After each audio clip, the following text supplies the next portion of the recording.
Hello and welcome to Books and Us, the podcast about learning about new ideas and getting inspiration from books. I'm your host Ranjit Monga, and every week I talk to authors about their ideas. I take up books in the non-fiction category. If you want to read about the podcast interviews, you can go to the news website www.globalbihari.com and search for the column Literary Speaking. Please be self aware, Mm. be in touch with yourself, Mm. and don't suppress your feelings because that's when it all starts. Hello, everyone. Welcome back to Books and Us. I want to inform you that this month marks a special milestone for us. We are celebrating 2 years of our podcast, Books and Us. We have had a lot of insightful conversations during these 2 years with over 20 authors. A huge thank you to all our loyal listeners. Your feedback and support meant a lot to us. In today's episode, we are going to dive into ourselves with the book Just Like Therapy, your DIY guide to a happier you. Listeners, we all experience moments of uncertainty, stress, or self doubt, and we sometimes need professional therapy. Professional therapy can be a powerful tool to help navigate life's challenges. A trained counselor can help you untangle emotions, make informed decisions, and ease the burden of mental strain. This book, Just Like Therapy, helps you to apply therapy inspired techniques and offers practical insights into taking charge of your mental well being. The author of Just Like Therapy is Avanti Desai, a distinguished counseling psychologist who is with us today all the way from Ahmedabad. Avanti, welcome to Books and Us. Thank you so much, Mr. Ranjit, for the beautiful introduction. It's definitely my pleasure to be a part of this today. Yeah, thank you for agreeing to this podcast. So, let me tell you a little bit about Avanti. She holds a certification in cognitive behavioral therapy. Beyond her work as a therapist, she is also an educator, speaker, and advocates for mental health awareness, particularly for young adults and children. Her contributions extend to drafting skills curriculum and equipping individuals with the tools to navigate personal challenges. Her book has already won about 7 awards. So, Avanti, my first question to all authors, as always, is that what is your book about and what can readers expect from it? All right, so just like therapy is basically what the name suggests, it's not actual therapy, but it's literally the next best thing for somebody who's not able to go to a therapist just yet. So you can think of it as your emotional wellness guidebook. It's something that you can carry around, maybe open up on a difficult day and actually do something with. And I've ensured that I've written it in a way that's designed for all adults. So it doesn't matter if you're 18 years old or 60 years old, because it really meets you where you are. And it's very easy to relate to. And what makes it different is that it's not just something that you read and forget. It's a workbook, right? So every chapter comes with practical tools. It has self reflective questions and exercises, which will actually help you to analyze what you're feeling and understand why. Now, this is important because it teaches you to identify your emotional triggers, how to cope with anxiety and depression, which is getting so common these days, and how to build real self love. Not the kind that we see on Instagram, which is all fake, it's meant only Yes. for likes and comments. Yeah, what stood out for me were, all those exercises, and I too was tempted to, start working on myself and start doing the exercises. But before we come to the exercises, I want to ask that, in your opinion, from your years of counseling people, Mhm. what are the most prominent issues that you come across, which people need to deal with? Honestly, after years of counseling, I have seen that while people come in with different stories, the pain underneath all of them is often the same for everybody. Like a lot of people don't know what to do with their emotions, and that's just sad because many of us feel anxious, overwhelmed, angry on a daily basis. But we are not really taught how to process and manage those feelings. So I've seen clients who bottle things up. They don't share their feelings and thoughts with anyone. They'll just keep it buried inside, suppressed. And I've also seen clients who really explode. And in both cases, they end up feeling guilty because they reacted in a way that they did not want to. So, and underlying all this, I also see a very constant feeling that so many of us carry, which is, I'm not enough. And we feel that we are not smart enough, we are not successful enough, we are Mhm. not lovable enough. And this feeling shows up everywhere. It could be in the work we do or in the relationships we have, and even in the way we speak to ourselves. So this holds us back more than we realize. And it's not just that, relationships bring up a lot too. Like, it could be Mhm. family stuff that you're going through, or Mhm. maybe something to do with romantic dynamics or even boundary issues. Like, Yes. so many people struggle to stay connected to others without losing themselves. Mhm. People give and give, they over explain, so many of us even people please, and then Mhm. by the end of it we feel drained, right? Mhm. And what we don't realize is that a lot of this has its roots back in our childhood. Like, Mhm. I'm not saying that it could be connected to a big traumatic event, no, but it's sometimes just the little things where somebody said something and it really made us feel dismissed, or we were Mhm. not heard, or maybe we were not given that much importance in the household. So Mhm. those early experiences definitely shape how we relate to everything as an adult now. Mhm. And then there's also something I see, which is a very strange but a quiet disconnection from the self. Like, in today's world, people are busy, they are achieving, they are functioning, sure. But underneath all that, we all feel lost. Like, Mhm. we want peace, we want purpose, something real. But do Mhm. we know how to find it? Not Mhm. exactly. So I think at the end of the day, what everybody wants is the same, which Mhm. is to feel seen, to feel safe, and to know that they are allowed to be exactly who they are.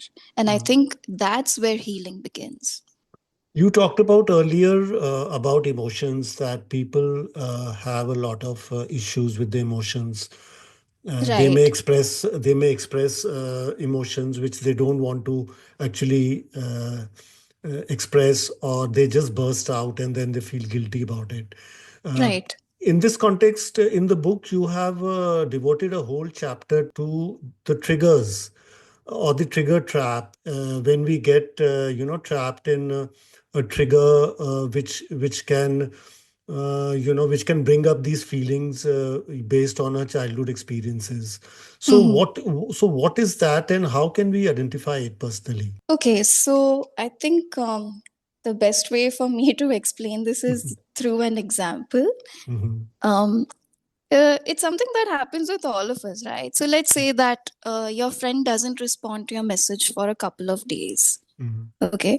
And even though logically at the back of your mind, you know that they are probably just busy, Mhm. but still, that feeling starts to spiral out of control. Yes. Yeah. You start to wonder if they are upset with you, or if you have done something wrong, or if they are ever going to get back to you, or they'll just forget about you. So such type of overthinking gets triggered. Mhm. And again, if we look at it logically, we see that compared to the situation itself, this is an intense reaction, Mhm. something we all know as overreacting. Okay. So overreacting is just another word for what I call the trigger Mhm. trap, right? Mhm. So it's when something in the present moment, something which seems really small or manageable, it Mhm. touches a nerve from the past. Mhm. And suddenly your body and mind react like it's happening all over again. Mhm. So even though it's just one unanswered message, it reminds you of an older wound, something that maybe happened in your childhood or maybe in a past relationship where probably you felt rejected, unseen, or even abandoned. Mhm. So, this tells us that triggers are not really about what's happening right now, Mhm. but about what it reminds you of. And Mm. anything can be a trigger, it could be a smell, it could be a color, it could be a Mhm. tone of voice, a Yes. silence, a change in Yes. somebody's mood. But it makes you react in an exaggerated way and it brings up a lot of emotion. You So get this, yeah, anxious. and so this is buried deep inside us. So we are reacting subconsciously to that, right? Yes, the reaction is almost automatic. Mm-hmm. And many a times we're not even aware that it's happening to us, right? It's Mm-hmm. our body's way of saying that, listen, this feels familiar. I've gone Mm-hmm. through this in the past, and that time also it did not feel safe. Mm-hmm. So, if you want to overcome these emotional triggers, you really need to like slow down and ask yourself that, what does this feeling remind me of? Is Mm-hmm. this really about what's happening right now, or is it bringing up something that I have not yet healed? So, Mm-hmm. definitely, like I said, it's automatic, but it takes a lot of awareness and practice.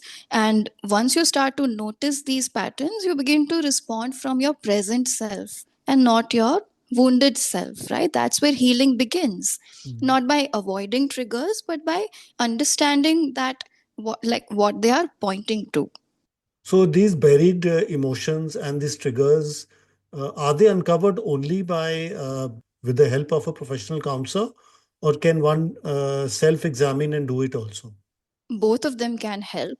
Mhm. If you're somebody who practices a lot of self reflection on a daily basis, Mhm. then it's very easy for you to identify when something is not in place. Mhm. Like you are constantly in tune with yourself, right? So if Mhm. there's anything which you are not comfortable with, you will Mhm. pick it up almost immediately, right? Mhm. So for those who practice such kind of reflection, yes, definitely they are able to identify. Mhm. And for those, who feel like, it's happening with them over a period of time and it's now Mhm. really adding to their burden and they're feeling frustrated and, Mhm. they've almost reached a point of burnout, that's where professional therapy can Mhm. definitely help. Like, that's the role of a therapist. They are there to Mhm. guide you. So, Mhm. all these patterns of thinking, which we are not able to see ourselves, a Mhm. therapist can pick up just by listening to the way we talk. So, that is exactly what my book also does. That, Mhm. for those people who don't understand what they are going through and why, Mhm. Mhm. all these exercises, they are meant to put Mhm. you on that path of self reflection. That, hey, Mhm. pay attention to what you're feeling and then dig deeper into that feeling. Ki, why is this happening? And the Yes. more you start questioning yourself, you will reach a core wound, which is Mhm. usually the root of all this mess. Mhm. I usually find that people even get confused between a professional therapy and psychiatry, Hmm. going to a psychiatrist. So, can you explain how they are different? I totally understand this dilemma because in Yeah, our field, all these words are so similar sounding and not many yes, understand the difference yes. between And them. people feel scared that, you are telling them to go to a psychiatrist, and then they get scared. Absolutely. I'd love to clear that out.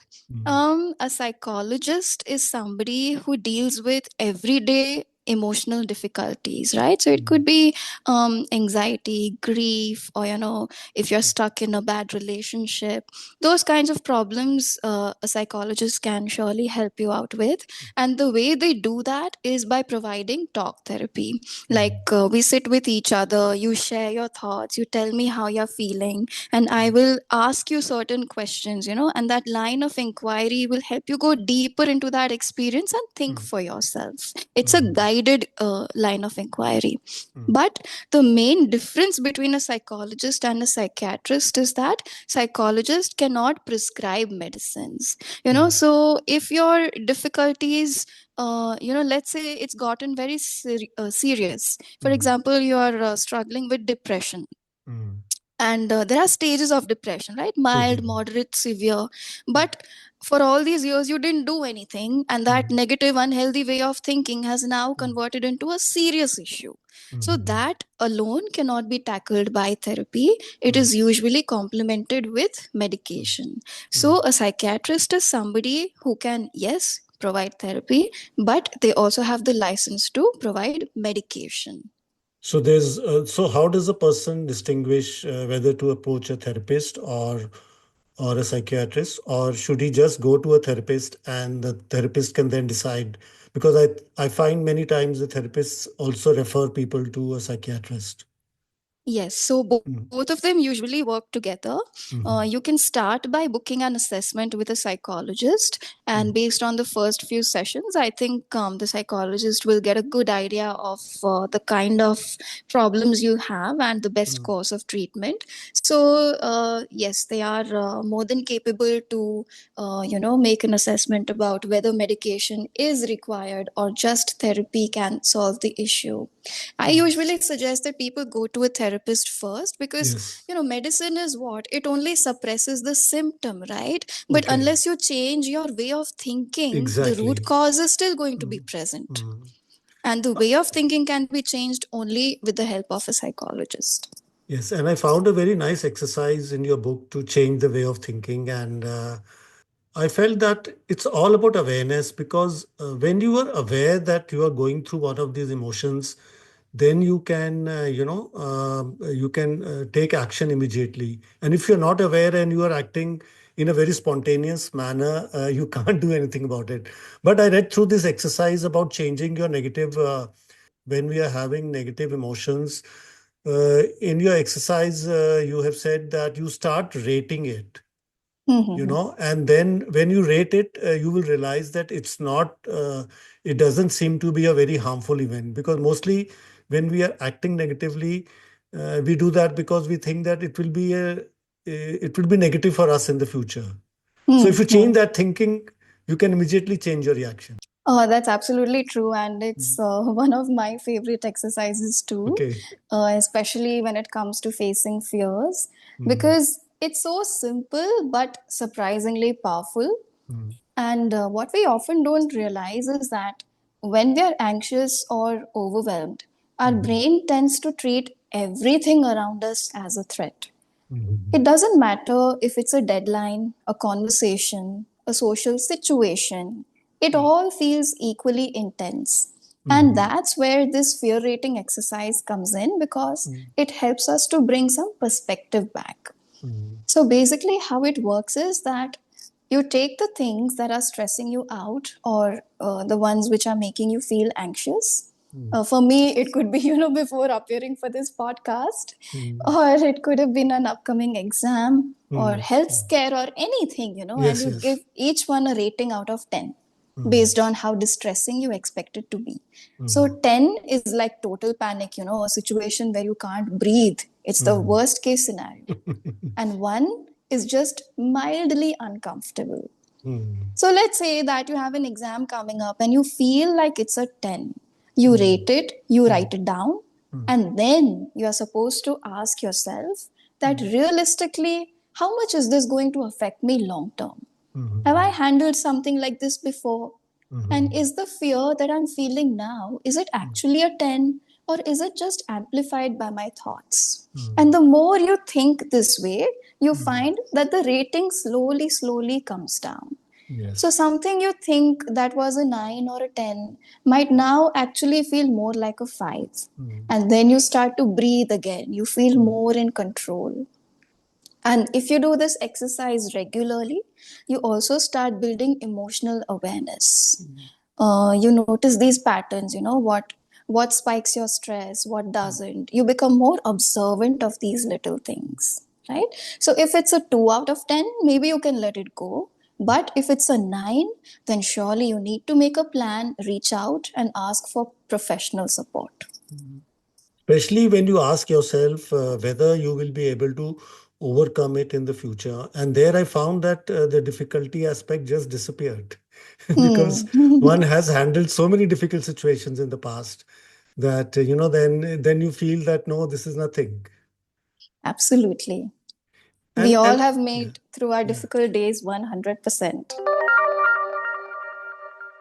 You have also talked about, the about overthinking and Right. how we fall into the trap of our brains, because we feel that everything, any thought that comes into a brain, Hmm. that we should follow it and we should see it through to the end.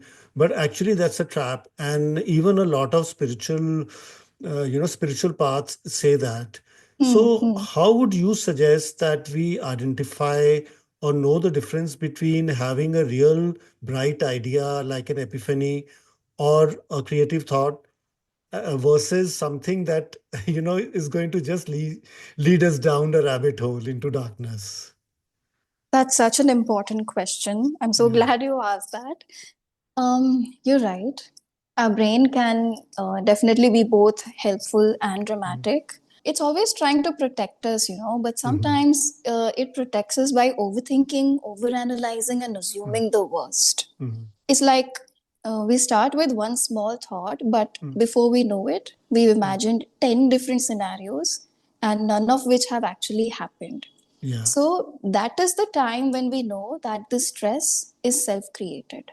Mm-hmm. Because by imagining the worst, we have scared ourselves, and so the mind doesn't stop spinning and we Mm-hmm. start believing everything it says. Uh-huh.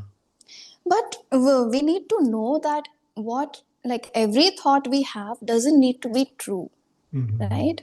Some of Yes. them are helpful, some of them are creative, but the rest of them are just noise. Mm-hmm. And people are not able to identify the difference between an insight that's worth listening to and a spiral that's only going to stress them out. Real insight feels clear, it is Mm-hmm. grounded, it doesn't make you panic. Mm-hmm. And even if it feels uncomfortable, it Mm-hmm. has a certain kind of calm truth to it, like Mm-hmm. it lands. But overthinking is something which feels really tight. It comes Mm-hmm. with a sense of urgency, it makes you doubt yourself. And Okay. underneath that overthinking, there's always Mm. this uncomfortable feeling which says, I have to figure this out right now, otherwise, Mm. I'm going to go mad. So, that is the first sign that you're not Mm. thinking clearly, you're Mm. only looping. So, when you feel caught up in such a thought, just Mm. take a pause and counteract by questions such as, is this thought helping me feel more clear or more Mm. anxious? Is it guiding me forward or is it just pulling me deeper into worry? Okay. And if it's pulling you towards negative feelings, then that's your answer, right? The Uh-huh. best thing you can do is to step away. Like just breathe, just Mm. focus on your physical self, move your body, dance it Mm. out, Mm. and come back to the present moment and allow your nervous system to settle. Because it's only when your body feels safe that your mind gets quiet. Mm. And you cannot stop the mind from thinking, but you can stop giving every thought the mic, because you Yeah. can choose which ones to follow and which ones to let pass. Earlier, the elders used to say that when you're making a big decision, you sleep over it. I Yes, think that's what was meant that if you sleep over something and if it still feels good the next morning, then you can take the decision. absolutely. It Mm. allows your body to process that thought, and Mm. subconsciously also, it gives you time to process it. So taking rest is, I think it's one of the most important things. In Mhm. fact, when I was younger and I had to study for my exams, my mom also gave me the same advice. She's like, if you burn yourself out studying, you won't remember anything. Like, Mhm. do whatever you have to, but make sure you get ample rest because that's the way your body will remember. You have also talked about the role of our beliefs in shaping our personality. Yes. So how do we uncover our beliefs, through CBT? Our beliefs shape everything, right? They Mm. shape how we see the world, how we Mm. treat ourselves, how we Mm. move through relationships, and Mm. even what we think we are allowed to have. So Mm. everything starts with a thought, right? Mhm. Mhm. And most of the time, you'll be surprised to know that what we think, Mm. what we believe in, they Mm. are not even consciously chosen by us. They are shaped by what we went through as a child, Mm. what cultural messages were imparted, Mhm. and our past hurts, our past pain, past wounds. We absorb all these things without even realizing it. Beliefs like, I'm not enough, people always leave me and go, I have Mhm. to earn love, I'm so difficult to love, my needs are not met. Mm. All these things, do you think we would have created it ourselves? Mm. No. These beliefs are what was told to us, through spoken or unspoken messages. Yeah, sometimes they are social beliefs, beliefs of the community around us. Yes, absolutely. Yeah. It could also be something we see in an advertisement on TV, Yeah. right? So these they are like our building blocks. So if you believe that you're not good enough, then you will grow into somebody who overachieves to feel worthy, Mm. or somebody who avoids opportunities altogether Mm. because they fear failing. If Mm. you believe that love equals pain, then Mm. you might become hyper independent, somebody who's afraid to ask for help, and they will Mm. cling to the wrong people just to avoid abandonment, right?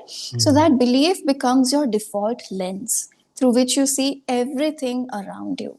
And you start living from it without even realizing that you're Yes. doing it. Yeah, so after studying CBT and practicing for all these years, like one of my major missions is to make people realize that beliefs are not facts. And when people start to practice it, Mm. that's when they really start rewriting the entire narrative and Mm. changing the way they live. So that is what I think I was referring to earlier, that how to convert the negative beliefs into positive ones, Hmm. to start questioning it, and start asking yourself whether is it just a belief or is it a fact. How else do we convert the negative ones into positive ones? Again, you self reflect and you ask yourself that Mm. forget the situation, the Mm. situation doesn't really matter. Mm. But you ask yourself that what do I believe about myself in this situation? So if you failed an exam, it doesn't matter that you failed. What matters is what you think about yourself now that you have failed. Mm. And if you feel that, okay, I am a loser, then Mm. where did that belief come from? Mm. Right? And is it actually true? Or Mm. it just feels familiar because Mm. your mom probably, for example, has been saying कि तू तो life में कुछ भी नहीं कर सकता है, Yes. right? Mm. So then comes the deeper part, which is replacing it. Mm. We don't do this by forcing a fake positive thought. That Mm. never works. Mm. But it has to feel believable. Mm. So instead of jumping from, let's say, I'm not good enough to, Mm. oh, I'm amazing and I'm perfect, you Mhm. might want to shift to something more realistic, which is, Mhm. I'm learning to see my value, or Mhm. I'm allowed to take up space, Mhm. or even just thinking that it's okay to not have it all figured out. Mhm. Right? It sounds much Yes. better. It sounds more Mhm. aligned with who you're trying to become. Mhm. So it's all about small, believable upgrades, right? Mhm. Ones you can practice and feel Mhm. until they begin to reshape your Mhm. emotional landscape. And then as time passes, you'll see that those new beliefs, they will have replaced the unhealthier foundation. And that will mold you into Mhm. becoming the most authentic version of yourself. And that's when your personality really starts reflecting who Mhm. you truly are and not who you had to become to survive. So that's Mhm. the entire idea of CBT. You start with identifying your thoughts, Mhm. then you start converting them into something more realistic, which will directly impact your feelings. And as a result, you feel that you are more accepting of the situations that happen to you, Mhm. and you start feeling more happy in your life. Yes, you have also talked about the role of affirmations in this, and you have gone step by step into how to actually make an affirmation. So, if you could elaborate on that, I think that would be very useful for listeners. Yeah, so affirmations can be really powerful, Mm. especially when dealing with anxiety, you know. Mhm. But I think they're also something which is highly misunderstood. Mm. It's not just repeating something positive and hoping that it will magically change your life. Mm. No, it's about using words to change your inner state, and it happens slowly, Mm. honestly, and intentionally. Mm. Something I've learned over the years is that an affirmation only works if it feels real enough to believe. Mm. Like, It just has to feel emotionally safe, right? So Mm-hmm. let's say you are having extreme anxiety right now. You're almost Mm-hmm. having a panic attack. Mm-hmm. And in that time, if you keep telling yourself, I don't have anxiety, I don't have anxiety, Yeah. you think it's going to work? Of course not, right? Mm-hmm. So you have to say something which is more soothing and more grounded. For Mm-hmm. example, I trust in my ability to feel calm, Mm-hmm. or I can take this one moment at a time. Mm-hmm. These statements, they meet you where you are and they lead you somewhere better, right? And another thing is that affirmations should always be spoken in the present tense, not in Mm-hmm. the past or the future. Mm-hmm. Like you should not say that I will be confident, Mm-hmm. and you should also not say that I'm not afraid, but something like I am confident, I trust myself to give my best, Mm-hmm. or I am safe right now. Mm-hmm. Why I say this? Because your brain responds, it does not respond to the future, it responds only to what feels current in the here and now. And if you speak in the future or use words like not, never, nothing, then you will actually confuse your subconscious. So if you say that I'm not anxious, your brain is still holding on to the word anxious, right? So Mm-hmm. instead of saying what you don't want, you should say what you're ready to feel more of, which is the opposite.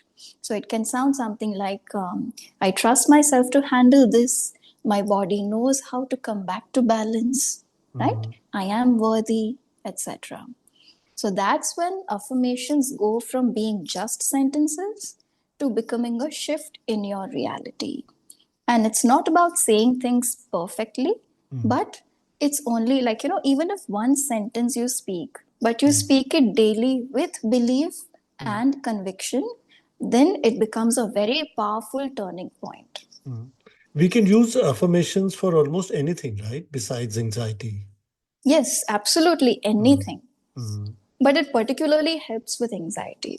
Anxiety also, I feel, is a very misunderstood word, and like depression, which we are going to discuss later on, that we Mhm. use it very loosely sometimes.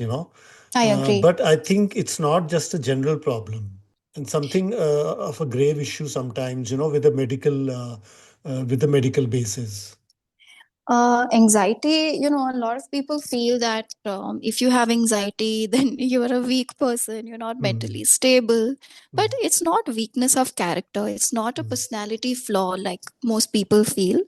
mm, And it's definitely not something that you just get over. It's mm, something that we tend to, right? With support, with tools, and with a lot of self mm, kindness. mm, It's just a feeling like any other feeling, sadness, anger. But every feeling has, um, you know, it could be mild, it could be moderate, it could be severe. So, mm. anxiety also, if we don't manage it properly, it Mm. can turn into a full blown condition, just like Okay. depression, right? Mm, And it's not just something which happens in your head.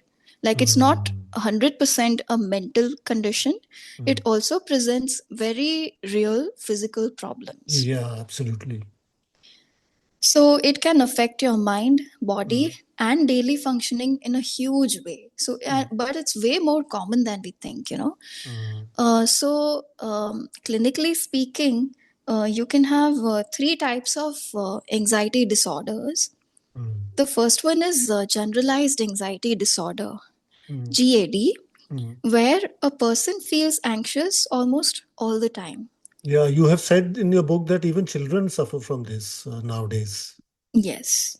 Children can Mm, experience anxiety too. mm, And with kids, it doesn't always look like worry. It mm, can show up as clinginess, like not mm, wanting to be alone, mm, stomach aches, mm. refusal to go to school, or, sudden meltdowns. Mm. And they don't always have the words or vocabulary to Yes. express what they are feeling, Mm, but their bodies will often tell the story, mm, right? So, coming back to GAD, I think there's no specific reason for feeling anxiety in this disorder. It's like their mind is always scanning for danger, always expecting the worst. uh-huh. Even if you're going to the supermarket, you will still feel anxious. Yeah. Even if you're just going out to meet your friends or a long drive, you'll still feel anxious, right? Mm, And it can show up as restlessness. It could mm, be muscle tension, racing thoughts, like you feel like you're just not able to shut your brain, mm. and difficulty sleeping. So, having this disorder, you can imagine how exhausting it must be. Yes. Like I used to Then, get anxious thinking, in Delhi, if I had to go out on the roads and drive in and be stuck in traffic jams, yes, it used to bring up a lot of feelings. Yeah. right. Then, anxiety can also take the form of panic attacks, Mm, which are very intense and sudden. And they mm, usually last for about 5 to 15 minutes. mm, Basically, what happens in a panic attack is that your heart races, like your mm, heartbeat, it just goes wild.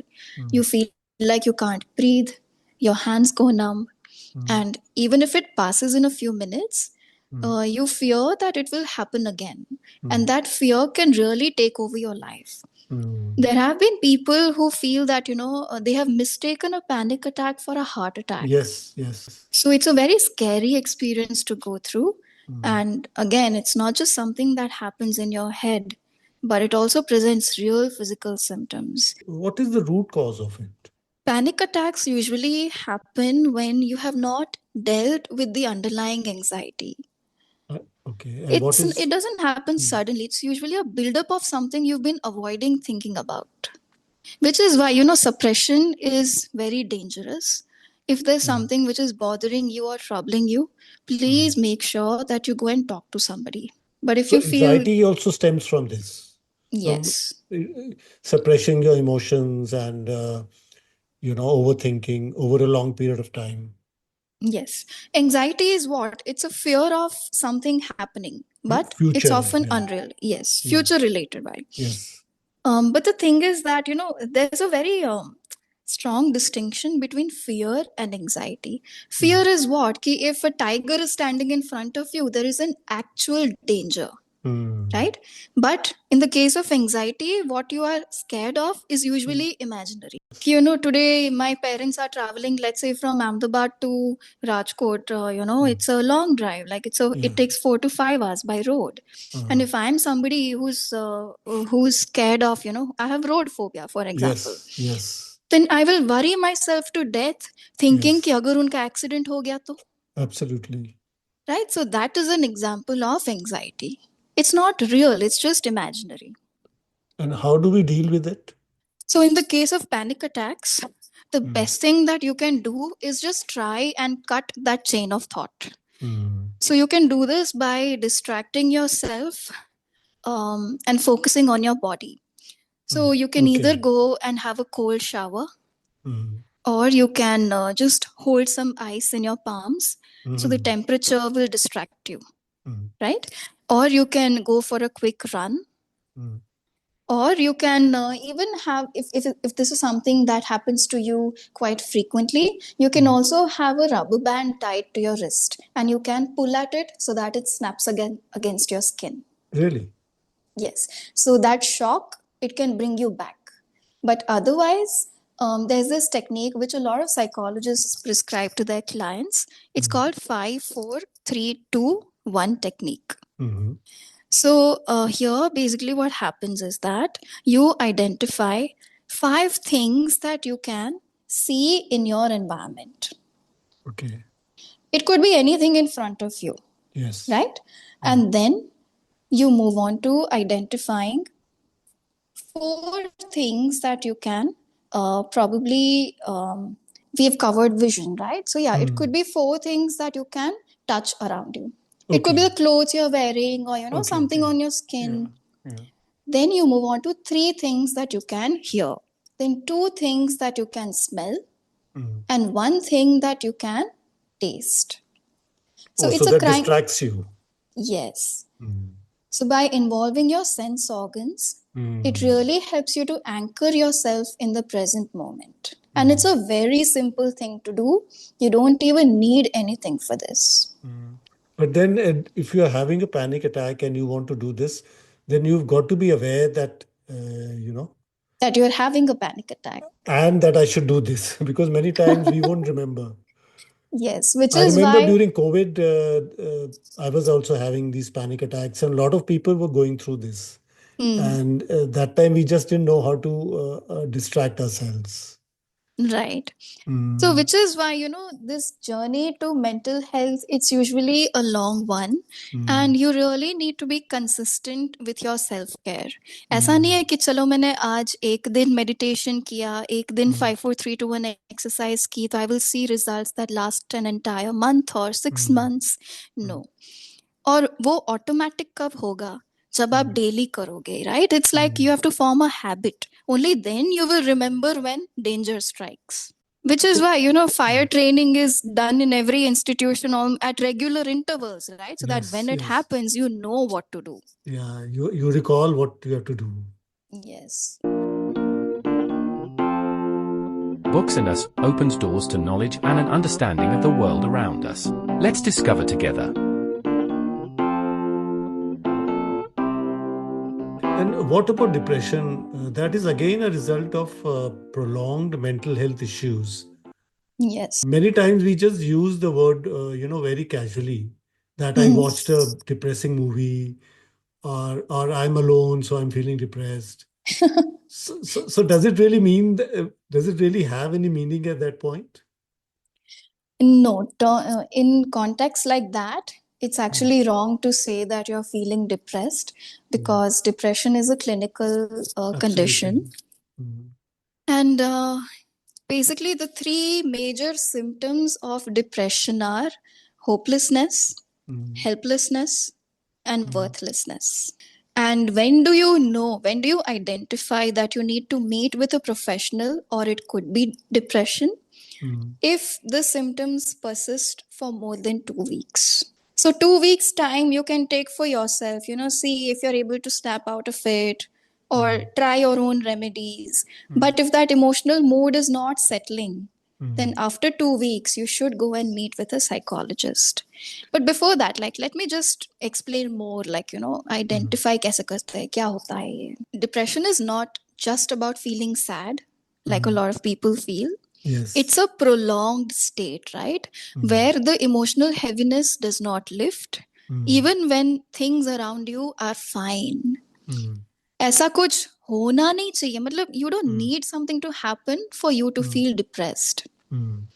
It can show up as numbness, not able to feel anything. It's Oh. not just sadness, like you've lost interest in things that Mm, used to bring you joy. You feel mm, tired all the time. Even if you're mm, doing nothing, like, even getting out of bed can feel tiring. You're not able to make decisions or even explain what you're feeling.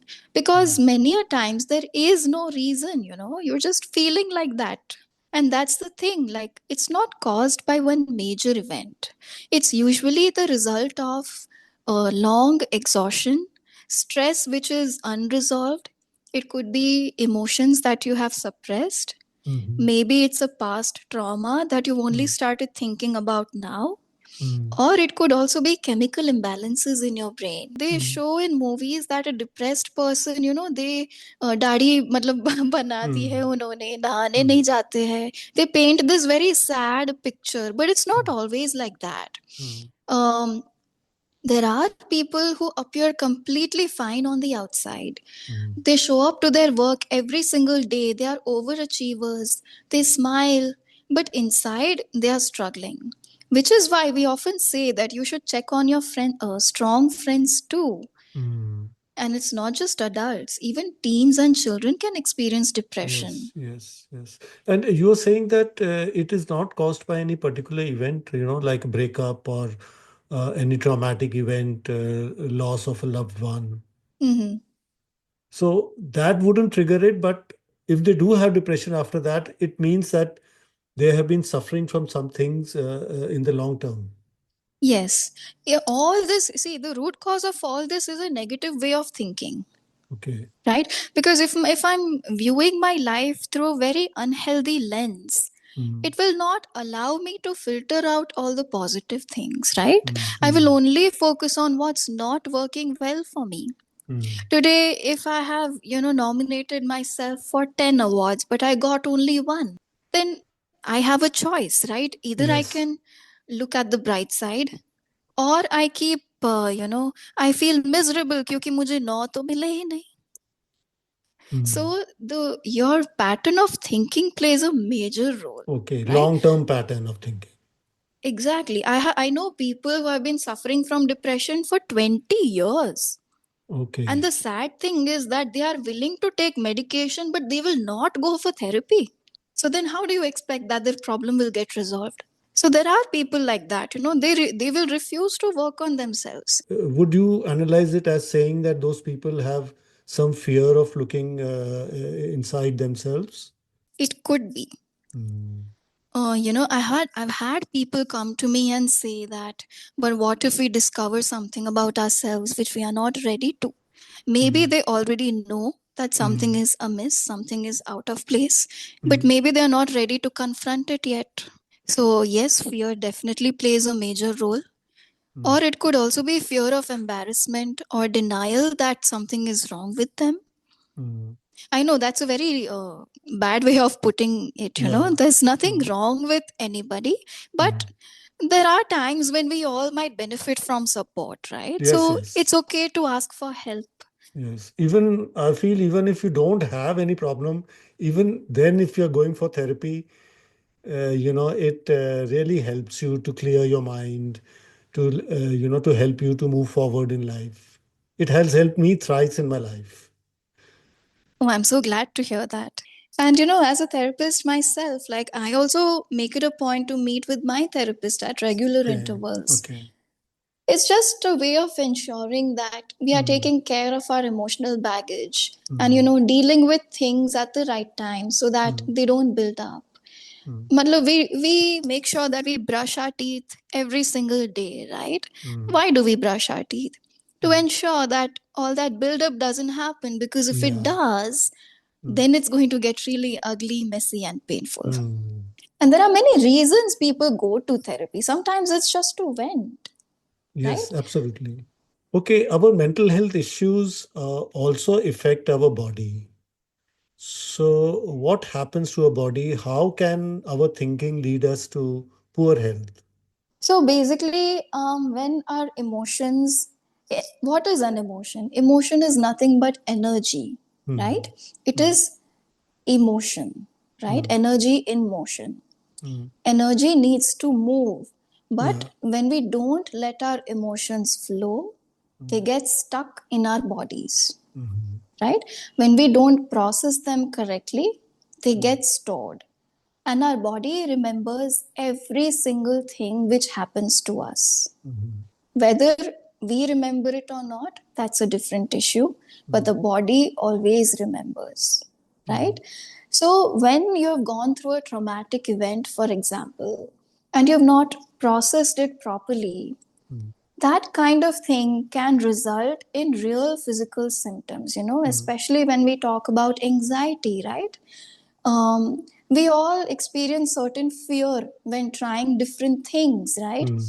A child, for example, when he has to appear on a stage in front of a crowd to give a speech, he will often say that, I feel like I need to use the washroom, or I feel, I'm having nausea, or I feel like I'm going to vomit. Why does that happen? Because the mind is directly connected to the body. Yeah. And the body will start shaking, Yes. trembling sometimes. Because the body gets the message that this situation is not safe, I need to plan an escape. But the moment we tell ourselves that, hey, I trust my ability to get through anything, I trust the process of life, I believe in myself, that's when your nervous system gets the message to soften. So I always tell my friends, whenever they say कि बहुत stress हो रहा है life में, all that, I said every 15 minutes or every half an hour, make sure that you consciously relax your body, relax your muscles. Facial muscles, your stomach, your shoulders, because that's where all the stress gets accumulated. So that's something we all need to practice, that mind body connection. And if you're feeling negative, that's a direct message for you to rethink your thoughts. And people who are much happier, they do report. I mean, people have seen that they are much better off health wise, and people who exercise and they follow spiritual paths or they go for therapy. I remember first time when I went to a therapist and I came out, I felt that I was flying in the air. you know, it was like so much has lifted from my body. Yes, Yeah. absolutely. Yeah. So another thing I want to discuss is that you have talked a lot about finding love and the whole aspect of love and partnership Mm-hmm. and breakups. Mm-hmm. So first, can you explain what I found quite enlightening is that where can people go? How can people find love? I think when it comes to love, a lot of people are taught to look at the wrong things. Hmm. Like we get so caught up in the idea that of what does this person have, like do they have a car, do they have this particular Uh-huh. income, how is their house, how many maids do they have in the house. And in the like chasing all of this, we forget to actually ask, who is this person really? Mm, We all want some level of comfort. Okay, mm, fine, valid.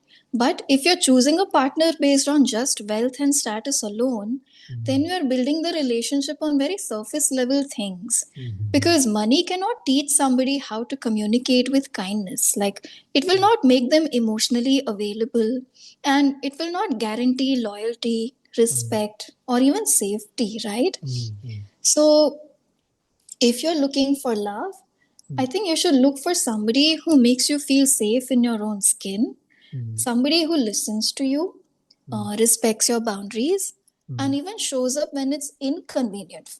mm, Because at the end of the day, you do not need somebody who has it all. mm, You need somebody who sees you and wants mm, to build a life with mm, you. mm. The rest of it, money, luxuries, all of it can grow with time. And honestly, it's only when you stop chasing all that shiny, glittery stuff that you find the real stuff, which is love that feels calm, present, and built on something that actually lasts. And also self-love. That is very important in this. Totally. If you can't love yourself, then you can't let you can't love another person, and you Mm. won't even be able to receive their love. So, how to increase this quotient of self-love? I know you have written a lot of things about that. Self love starts with accepting yourself, Mhm, being authentic with yourself, mm, not feeling the need to change yourself, the way you dress, the way you talk, how mm, you behave, in the company of different people. mm, So the day you start to just be yourself, mm, that's when you know that yes, I have made myself a priority. And when you mm, develop that kind of energy, you mm, start to get really magnetic and you mm, attract all the right things in your life.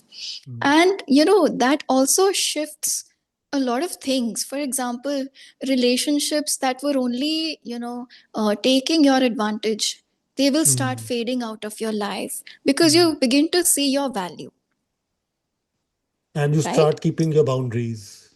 Yes.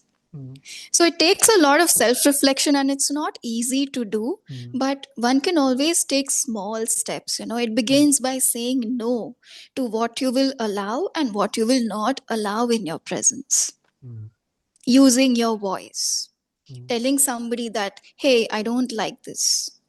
And nowadays, we also find a lot of couples breaking up and a lot of people going through breakups in relationships. So how does one deal with that, and especially dealing with the grief, Mhm. after that? Breakups, they are just one of those things that really shake you up on every level. Even if Mhm, you knew it was coming, and even if it wasn't a toxic relationship, letting go of somebody that you once loved or maybe mm, even still love is grief. It's not sadness, mhm, because you're not just missing that person, you are missing the version of life you had with them. Mhm. It's the plans, the little routines, Yes. um, the person you were when you with them. And that kind of loss, it doesn't just hurt your heart, it messes Mm. with your sense of identity.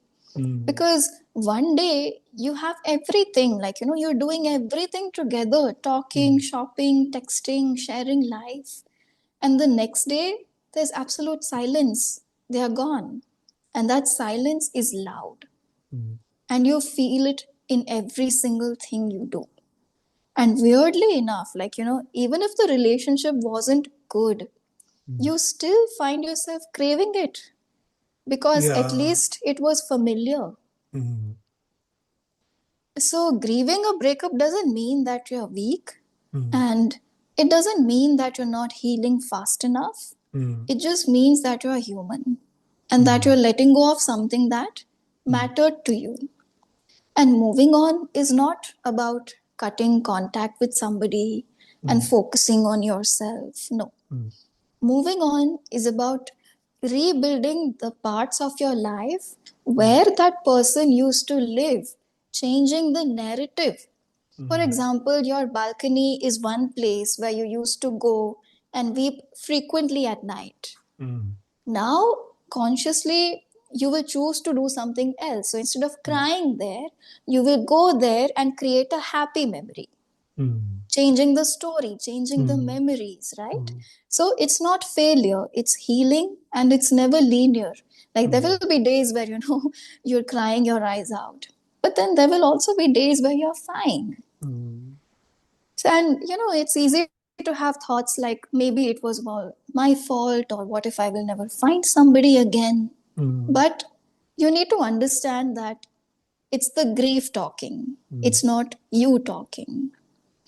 And you can challenge them by saying that, yes, I'm hurting right now, Mm. but this pain is not the end of my story. Mm. Again, being realistic, being curious. And a lot of people, they try to bypass this sadness, by jumping into something new. They will Yeah. not give themselves the time to process it. Mm. एक boyfriend के बाद दूसरा boyfriend के बाद तीसरा boyfriend, like Mm. just take a pause. Mm. So sadness doesn't disappear, Mm. it just waits.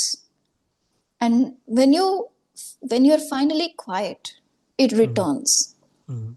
So the only real way is to not push it away, Mm. but to move through it, through the silence, through the questions, through the pain, through the ache of missing them.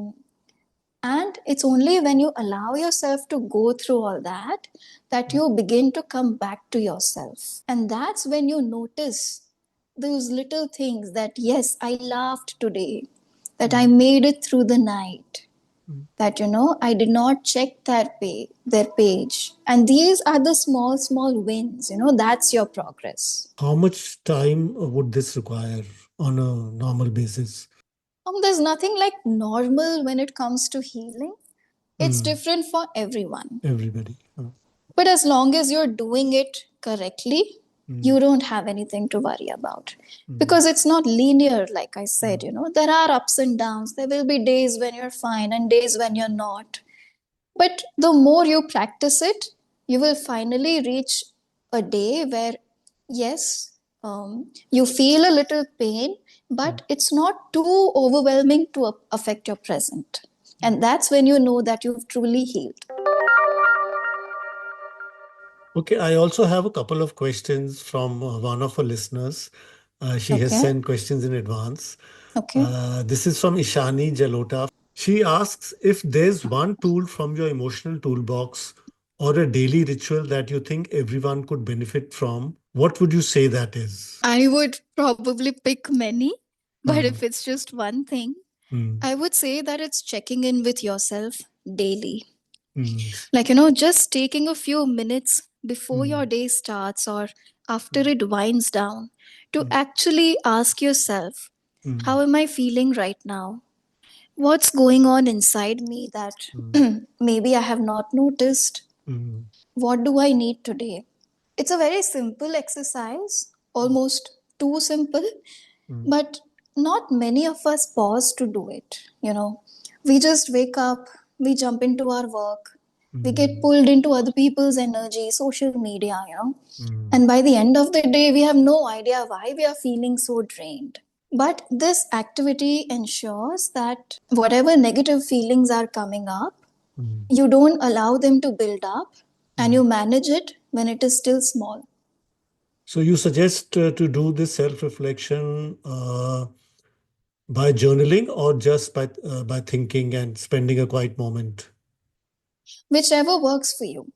whichever For works. But me, you have yeah. suggested the journaling and meditation a lot in your book. Yes.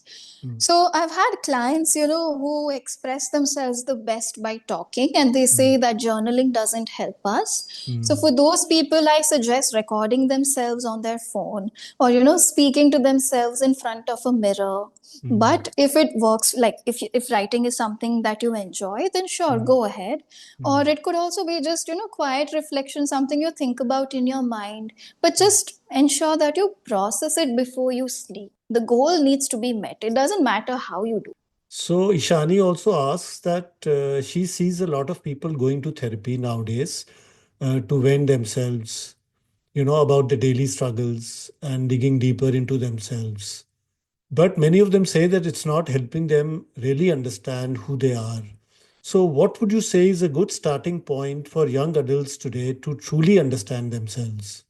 I think the first and foremost thing um, required to embark on this journey is willingness. Many people go to therapy, but they will not exercise anything that is conveyed by the therapist. Uh-huh. So then, how do you expect change to happen, right? Yes. Yes. So, willingness is the first thing that's required here. It's a prerequisite. Mm. And different people have different needs. Some of them, they just need to vent because in their mind, logically, they know everything that they need to do. It's just that they just need somebody to be by their side. That's all that's required. But then there are those who are actually lost, and they need some kind of hand holding and people to tell them, and make them analyze what they are going through. So I think whatever the case is, you need to ask yourself questions like, why does this pattern keep showing up? What am I believing about myself? Mm. Where did I learn to pick up these, patterns from, etc.? So therapy can be successful only when you are practicing what your therapist tells you to do. Yeah, working on yourself as well. Yes. It's like, so many people watch sports, right? Mm.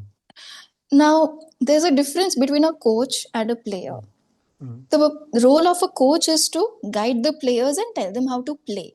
But when the time comes, it's the player who has to do that, right? The coach cannot Yes. jump into the field and play it Yes. for them. So it's like that.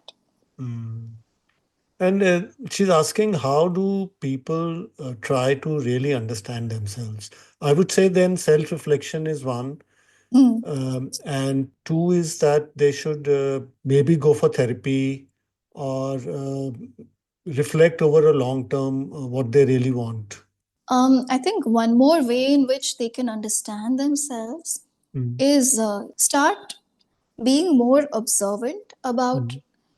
not just what's happening around you, but Mm. what's happening inside you. Notice your patterns, what makes you angry, what makes you Uh-huh. sad, and write down these triggers. Uh, Don't just notice them, track them like you're getting to know a friend. This is like, what old stories got triggered, or, what beliefs you might be still carrying.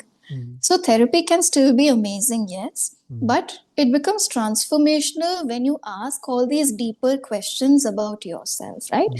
And understanding yourself is not about labeling yourself or fixing yourself. It's about getting familiar with the parts you usually ignore. The biggest question you that can help you on this journey is asking yourself why. If you got angry in a situation, why did I get angry? They spoke to me in a rude way. Why did their speaking rude to me in this way make me angry?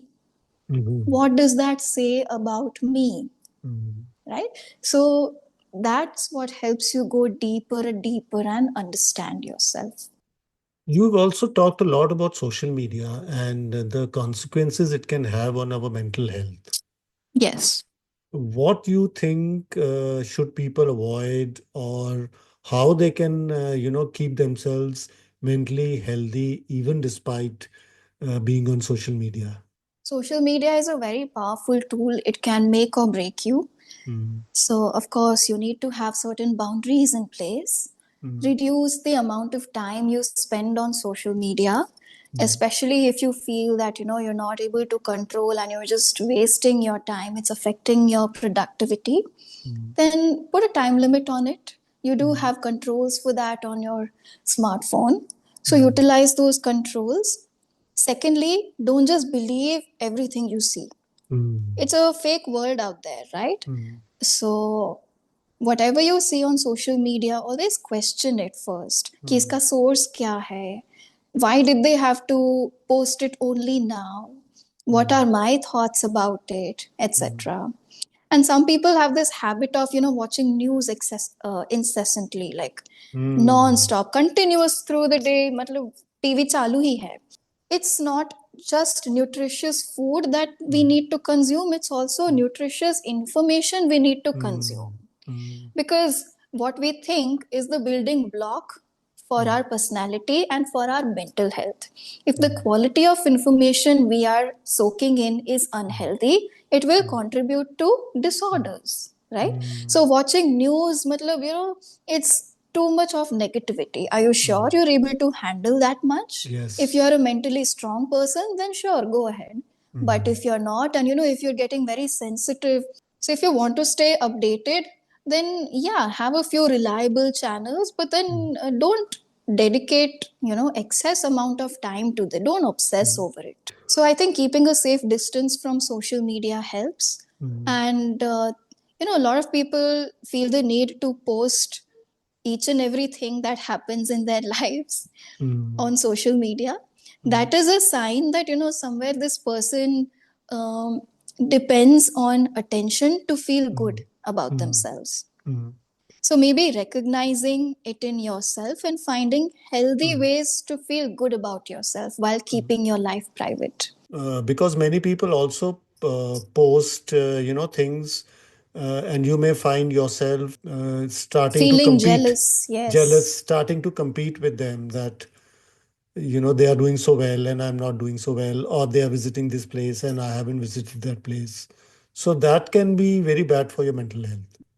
Absolutely. And in times like these, it helps to look at it logically and Mm, realistically. Ki, mm, okay, nobody is going to post about their bad times, right? yeah, So, and another thing is that everybody is on a different life journey. What absolutely. you have in your life, maybe they don't have.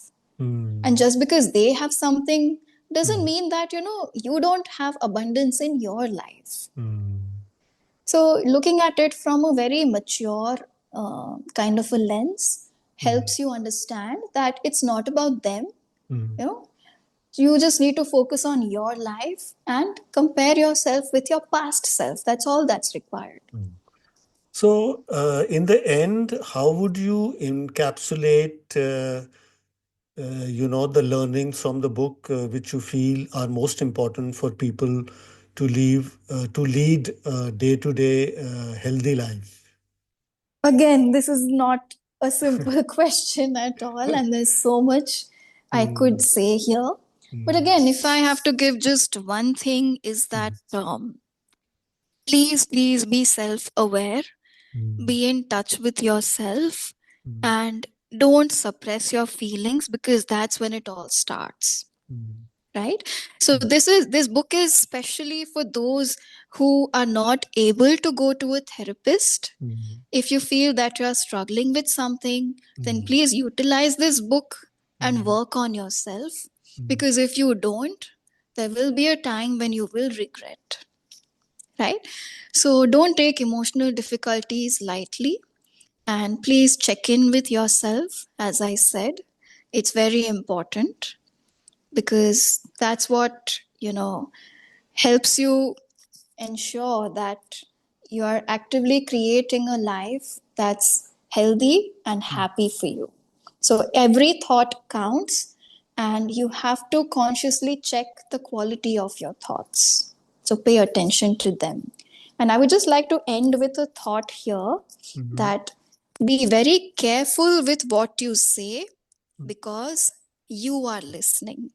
Not because others are listening, but because you are listening. That you are creating a vibration which is being absorbed by your body and it will attract that. Yes, what you say to yourself Mhm. is what you will feel and what will ultimately happen. Okay. On that note, Avanti, thank you so much for spending so much time with us and revealing all those things about our inner selves to us. It was a pleasure having this conversation. I really enjoyed every single minute of it. Mm. Thank you for inviting me. I Mm. really enjoyed my time. Thank you. And if I get more questions, I may just get back to you. To record something again. If I get some inquiries and some questions, it will be interesting for people. Sure, definitely. I'd love to do that. Would you like to share any contact details? I have recently made an Instagram page for readers who'd like to be updated about mental health content. Mm. You can follow me. My Instagram handle is Avanti Desai underscore. Thank Okay. you. Thank you so much. Bye bye. Bye bye. So that was Avanti Desai discussing her book, Just Like Therapy, your DIY guide to a happier you. Hope you learned something from this. We will continue to bring more interesting conversations to you around books. If you would like to be regularly updated about us, you are most welcome to join our community page on Facebook. It's called Books and Us Community. And of course, we are also there on all other social media channels. So that's all for today. If you would like to share about a new book or know authors you would like to put me in touch with, you can reach me at podcast@ramonproductions.org. That is RAMONPRODUCTIONS.org. Thank you for listening to this episode of Books and Us. This is Ranjit Monga signing off. Till next time, goodbye and take care.